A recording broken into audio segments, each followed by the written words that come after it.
رسول اللہ وسلم علیک یا حبیب اللہ۔ یوٹیوب چینل کو سبسکرائب کریں اور گھنٹی کے بٹن پر کلک کریں۔ حضرت سیدنا فاروق اعظم رضی اللہ تعالیٰ عنہ کی شہادت ہے، تو آج میں آپ حضرات کے سامنے سیدنا فاروق اعظم رضی اللہ تعالیٰ عنہ کی شہادت بیان کروں گا۔ اللہ تبارک و تعالیٰ کی بارگاہ میں دعا کریں کہ اللہ تبارک و تعالیٰ مجھے ہمیشہ حق اور سچ کہنے کی توفیق عطا فرمائے، اور ہم سب کو حق سچ سن کر اس پر عمل کرنے کی اللہ تعالیٰ توفیق عطا فرمائے۔ حضرات گرامی، نبی پاک صلی اللہ علیہ وسلم مبارک نے ارشاد فرمایا کہ عمر جہنم کا تالا ہے، یعنی جب عمر اس دنیا سے اٹھ جائیں گے تو جہنم کا تالا کھل جائے گا، کیونکہ وہ ان کے وجود کی وجہ سے بند ہے۔ اور دوسرے مقام پر آپ صلی اللہ علیہ وسلم مبارک نے ارشاد فرمایا کہ جب عمر شہید ہو جائیں گے تو فتنوں کا دروازہ کھل جائے گا۔ تو واقعتاً آپ کی شہادت کے ساتھ ہی فتنوں کا وہ ایسا دروازہ کھلا جو آج تک بند نہیں ہو سکا، اور آپ کا وجود مسعود اللہ تبارک و تعالیٰ کی ایک بہت بڑی نعمت اور نبی صلی اللہ علیہ وسلم کی رحمت بے بایا کی ایک آپ تھا۔ بخاری شریف کی حدیث میں ہے، حضرت سیدنا عمر فاروق رضی اللہ تعالیٰ عنہ ایک مرتبہ دعا کی، اللہم ارزقنی شہادتا فی سبیلک واجعل موتی فی بلد رسولک، اے اللہ مجھے اپنے راستے میں شہادت نصیب فرما اور اپنے رسول کے شہر میں مجھے موت عطا فرما۔ اللہ تبارک و تعالیٰ نے آپ کی دعا قبول فرمائی، موت ملی تو شہادت کی، شہادت ملی تو شہر حبیب میں۔ حضرات گرامی، میرے آقا علیہ الصلوۃ والسلام مبارک نے ارشاد فرمایا کہ تم میں سے جو شخص یہ طاقت رکھتا ہو کہ وہ مدینہ میں مرے تو اسے چاہیے کہ وہ مدینہ میں مرے، میں قیامت کے روز اس کی شفاعت کروں گا۔ یہ ارشاد ہر عاشق کے لیے عام تھا، مگر فاروق اعظم کا یہ مقام تھا کہ ان کو موت آئے مدینہ طیبہ میں، اور وہ موت بھی شہادت کی موت ہو، اور ان کا مزار بھی مزار محبوب کے ساتھ ہو۔ پہلو مصطفیٰ میں بنا آپ کا مزار، پہلو مصطفیٰ میں بنا آپ کا مزار، پہنچی وہیں پہ خاک جہاں کا خمیر تھا۔ حضرت امام بخاری رحمۃ اللہ علیہ نے حضرت ابو صالح کے حوالے سے لکھا ہے کہ حضرت کعب احبار رضی اللہ تعالیٰ عنہ کہتے ہیں کہ میں نے حضرت عمر رضی اللہ تعالیٰ عنہ سے کہا کہ میں نے تورات میں دیکھا ہے کہ جب حضرت عمر پر ایسی کیفیات ظاہر ہو جائے گی تو ان کو شہید کر دیا جائے گا۔ تو حضرت عمر رضی اللہ تعالیٰ عنہ نے فرمایا کہ یہ کس طرح ممکن ہے کہ میں عرب میں رہتے ہوئے شہید ہو جاؤں جبکہ میں اسلامی جنگوں میں حصہ بھی نہیں لیتا۔ حضرت کعب احبار رضی اللہ تعالیٰ عنہ یہ اسلام لانے سے پہلے یہودیوں کے بہت بڑے عالم اور تورات کے حافظ تھے، اور تورات میں حضرت عمر رضی اللہ تعالیٰ عنہ کا تذکرہ اور شہادت کی کیفیات موجود تھی، جیسا کہ اللہ تبارک و تعالیٰ قرآن پاک میں ارشاد فرماتا ہے ذالک مثلہم فی التوراۃ و مثلہم فی الانجیل، اور جن کی مثالیں تورات میں ہیں اور جن کی مثالیں انجیل میں ہیں۔ تو حضرت کعب رضی اللہ تعالیٰ عنہ نے جب یہ علامتیں دیکھی جو تورات میں پڑھی تھی تو فاروق اعظم رضی اللہ تعالیٰ عنہ کو اس تذکرے سے آگاہ کیا۔ تو حضرات گرامی، حضرت فاروق اعظم رضی اللہ تعالیٰ عنہ نے تعجب کیا اور فرمایا کہ اے کعب، کیا میرا ذکر تورات میں ہے؟ تو آواز قدرت آئی، اے میرے نبی کے جاں نثار، اے مراد مصطفیٰ، اے مسلمانوں کے امیر، تیری اور تیرے ساتھیوں کی، میرے حبیب کے وفاداروں کی شان یہ ہے کہ تورات مکمل نہیں ہوتی جب تک ان کا ذکر اس میں نہ ہو، انجیل مکمل نہیں ہوتی جب تک ان کا ذکر اس میں نہ ہو، زبور مکمل نہیں ہوتی جب تک اس کا ذکر اس میں نہ ہو، قرآن مکمل نہیں ہوتا جب تک ان کا ذکر اس میں نہ ہو۔ ذالک مثلہم فی التوراۃ و مثلہم فی الانجیل، اور جن کی مثالیں تورات میں ہیں اور جن کی مثالیں انجیل میں ہیں، بلکہ اس پوری امت کا تذکرہ قرآن پاک میں موجود ہے۔ اللہ تعالیٰ قرآن پاک میں دوسرے پارے میں ارشاد فرماتا ہے وَكَذَلِكَ جَعَلْنَاكُمْ أُمَّةً وَسَطًا، اور بات یوں ہی ہے کہ ہم نے تمہیں کیا سب امتوں میں افضل۔ اور میرے آقا علیہ الصلوۃ والسلام کے ان ستاروں کا تذکرہ قرآن پاک میں، تورات میں، زبور میں، انجیل میں جا بجا موجود ہے۔ ان کی عظمت سے تورات والے واقف ہیں، ان کی عظمت سے انجیل والے واقف ہیں، ان کی عظمت سے زبور والے واقف ہیں، ان کی عظمت سے قرآن والے واقف ہیں۔ نامعلوم جو واقف نہیں وہ کس کتاب کے ماننے والے اور کس نبی کی امت سے ہیں۔ تو حضرات محترم، خلیفہ دوم حضرت سیدنا امیر المسلمین مراد مصطفیٰ حضرت عمر رضی اللہ تعالیٰ عنہ جو سفر حج سے واپس آ رہے ہیں، رات ہو گئی، 22 لاکھ مربع مائل کا فاتح اور دنیا اسلام کا عظیم خلیفہ بغیر بستر کے زمین پر لے لیے، سر کے نیچے اینٹ رکھ لی۔ یہ کون ہے جس کے دبدبا سے کیسر و کسرا کامتے ہیں؟ یہ کون ہے کہ جن کے عدل و انصاف کا شہرہ فرش و عرض پر ہے؟ یہ کون ہے کہ جس کے نام سے ایوان کفر میں زلزلہ آ جاتا ہے؟ یہ کون ہے کہ کچے فرش پر بغیر تکیہ کے آپ لیٹ گئے، آسمانوں کی طرف نگاہ اٹھائی، چاند ستاروں کو دیکھا تو آسمان نبوت کا نیارہ تابہ یاد آ گیا اور اس کے گرد حلقہ باندھنے والے ستارے نظروں کے سامنے گھومنے لگے، اپنے غمخوار کی مہربانیاں یاد آنے لگی۔ 14ویں کا چاند دیکھا تو سیدہ آمینہ کا چاند یاد آ گیا، اور ستاروں کو چمکتے دیکھا تو نبی کے صحابہ کا دور یاد آ گیا۔ جب صبح چاند غروب ہوا اور ستارے ڈوب گئے تو اپنی موت کا منظر سامنے آ گیا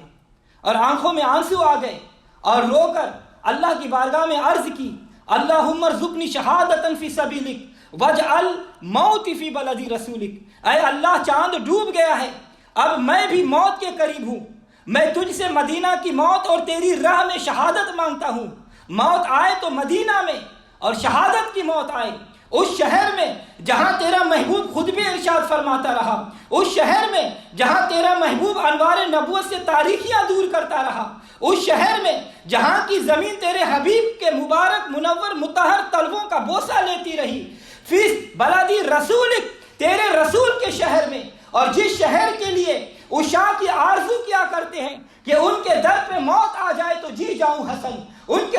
در پہ موت آ جائے تو جی جاؤں حسن، ان کے در سے دور رہ کر زندگی اچھی نہیں، اور اے کاش مدینہ میں مجھے موت یوں آئے،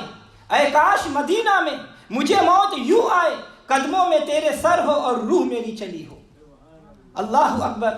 اس شہر میں موت عطا کر جس شہر کے ذروں سے ستارے شرمندہ ہیں،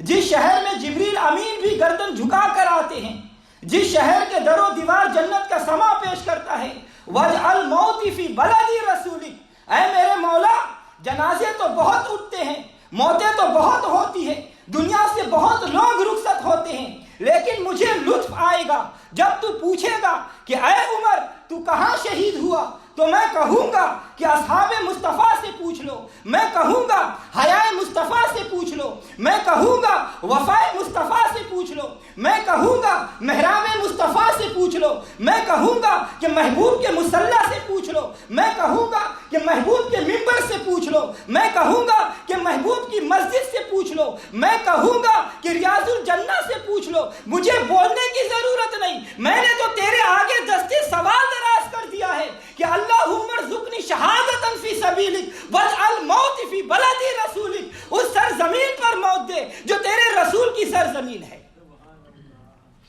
اس مقام پر موت دے جو تیرے حبیب نے حرم قرار دیا ہے، اور تجھ سے دعا کی تھی کہ مولا تو نے مجھے اس بستی سے ہجرت کروائی جو مجھے بہت زیادہ پسند تھا، اور مجھے اس بستی میں بسا جو تجھے زیادہ محبوب ہے، اس شہر میں مجھے موت دے جس شہر کی خوشبو تیرے حبیب کو پسند تھی، اس شہر میں مجھے موت دے جہاں 70,000 ملائکہ صبح اور 70,000 شام کو حاضری دیتے ہیں، وہ شہر مدینہ جو ایمان کی بٹی ہے، وہ شہر رسول جس کے متعلق عاشقان نبی یہ کہتے ہیں کہ اے دل تو ذرا ہوش میں آ، اے دل تو ذرا ہوش میں آ، کوئے نبی ہے، آنکھوں سے بھی چلنا تو یہاں بے ادبی ہے۔ اے میرے پروردگار، اللہم ارزقنی شہادۃ فی سبیلک واجعل موتی فی بلدی رسولک، مجھے اپنے راستے میں شہادت اور اپنے محبوب کے شہر میں موت عطا فرما۔ تو حضرات گرامی، 22 یا 28 ذی الحجہ کی سحری کے وقت فیروز لولو نے خنجر زہر میں بھگویا اور مسجد نبوی میں چھپ کر بیٹھ گئے نماز پڑھانے کے لیے۔ جب حضرت فاروق اعظم رضی اللہ تعالیٰ عنہ مسجد میں تشریف لائے اور تکبیر کہی گئی اور نماز کی دوسری رکعت میں آپ نے سورہ یوسف کی تلاوت فرما رہے تھے، اور جب آپ اس آیت مبارکہ پر پہنچے، اذ قال یوسف لابیہ یا اباتی انی رأیت احد عشر کوکبا والشمس والقمر رأیتہم لی ساجدین، تو اس نے خنجر کے پیدر پہ وار کر کے آپ کو گرا دیا اور آپ کو شدید زخمی ہو گئے، اور آپ نے حضرت عبد الرحمن بن عوف کو نماز پڑھانے کے لیے آگے کیا اور انہوں نے نماز کو مکمل کی، اور کچھ صحابہ نے اسے قابو میں پکڑ لیا تو اس نے اپنے قتل کے خوف سے اس نے اپنے آپ کو قتل کر لیا اور وصل جہنم ہو گئے۔ اور زخمی حالت میں حضرت عمر رضی اللہ تعالیٰ عنہ کو گھر لایا گیا۔ جب ہوش میں آیا تو بیٹے سے پوچھا کہ آپ نماز کا وقت باقی ہے؟ تو یہ ہے خلیفۃ المسلمین، یہ ہے امیر المؤمنین کہ وقت آخری ہے پھر بھی نماز کا خیال ہے۔ اور حضرت عبداللہ ابن عمر کہتے ہیں کہ ابا جان کسی حکیم کو بلا کر دوائی لے لے، تو حضرت عمر رضی اللہ تعالیٰ عنہ نے فرمایا کہ حکیم مطلق کی دوا کافی ہے، تو جو دوائی پلائی جاتی وہ پیٹ کے راستے سے باہر آ جاتی۔ تو آپ نے فرمایا کہ بیٹا، میں نے ام المومنین سیدہ عائشہ صدیقہ سے اپنے صاحبوں کے ساتھ دفن ہونے کی اجازت طلب کی تھی جو مجھے مل گئی تھی، تم ایک مرتبہ دوبارہ اجازت لے لینا، اگر مل جائے تو مجھے وہاں دفن کر دینا ورنہ جنت البقیع میں دفنا دینا۔ اور ام المومنین سیدہ عائشہ صدیقہ رضی اللہ تعالی عنہا تک یہ اطلاع پہنچی تو اسلام کے اس جلیل اور اپنے روحانی فرزند عظیم کی شہادت پر نہایت مغموم اور گریہ ہوئے، اور جب حضرت ابن عمر نے پیغام دے کر اجازت طلب کی تو سیدہ عائشہ صدیقہ رضی اللہ تعالیٰ عنہ رونے لگی اور رو کر بولی کہ میں عمر کا احسان ساری زندگی نہیں اتار سکتی، جب واقعہ افق پیش آیا تو سب نے میرا ساتھ چھوڑ دیا، حتیٰ کہ میں رسول اللہ صلی اللہ علیہ وسلم سے اجازت لے کر والدین کے گھر چلی گئی، ادھر بخار بہت زیادہ ہو گیا تھا، ادھر محبوب کی عدم توجہ کی وجہ سے کلیجہ چھلنی ہو رہا تھا، اور میں نے اپنے والد گرامی حضرت ابو بکر صدیق رضی اللہ تعالیٰ عنہ سے عرض کیا کہ آپ ہی میرے لیے کچھ سفارش کر دے، مگر کوئی فائدہ نہیں۔ میں نے اپنی والدہ سے کہا آپ تو میری مصیبت کو سمجھتی ہے، آپ ہی کچھ بات کرے، مگر کوئی فائدہ نہیں۔ اس کٹھن مرحلہ میں، اس تکلیف دہ شب اور روز میں نہ باپ نے میری طرف سے بات کی، نہ ماں نے میری طرف سے بات کی، نہ کسی اور نے میرے طرف سے بات کی، نہ کسی اور نے میرا ساتھ دیا۔ یہی عمر تھے جنہوں نے حضور کی بارگاہ میں عرض کیا تھا کہ یا رسول اللہ، عائشہ صدیقہ کو آپ کی زوجیت میں کس نے دیا تھا؟ تو حضور صلی اللہ علیہ وسلم نے فرمایا تھا کہ اللہ تعالیٰ نے۔ تو حضرت عمر رضی اللہ تعالیٰ عنہ نے عرض کیا تھا کہ یا رسول اللہ، کہ آپ خیال فرماتے ہیں کہ آپ کے رب نے یہ معاملہ آپ سے مخفی رکھا ہوگا؟ ہرگز نہیں، سبحانک ھذا بہتان عظیم، اے اللہ تو پاک ہے، یہ بہت بڑا بہتان ہے۔ اور انہی الفاظ وہی آ گئی اور یہ الفاظ سورہ نور کی زینت بن گئے تھے کہ اے عبداللہ، میں اس واقعہ پر حضرت عمر فاروق کو اس عظیم نیکی کو نہیں بھلا سکتی، جاؤ حضرت عمر سے کہہ دو کہ میں نے یہ جگہ تو اپنے لیے رکھی تھی مگر آج میں انہیں دیکھ کر خوشی محسوس کرتی ہوں۔ اور سیدنا فاروق اعظم رضی اللہ تعالیٰ عنہ کو جب یہ اطلاع ملی تو آپ بہت خوش ہوئے اور کہا الحمدللہ، اللہ تبارک و تعالیٰ ام المومنین کو جزائے خیر عطا فرمائے۔ حضرات گرامی، اس کے بعد لوگوں نے باتیں کرنا شروع کر دیا کہ خلیفۃ الرسول سیدنا صدیق اکبر رضی اللہ تعالیٰ عنہ نے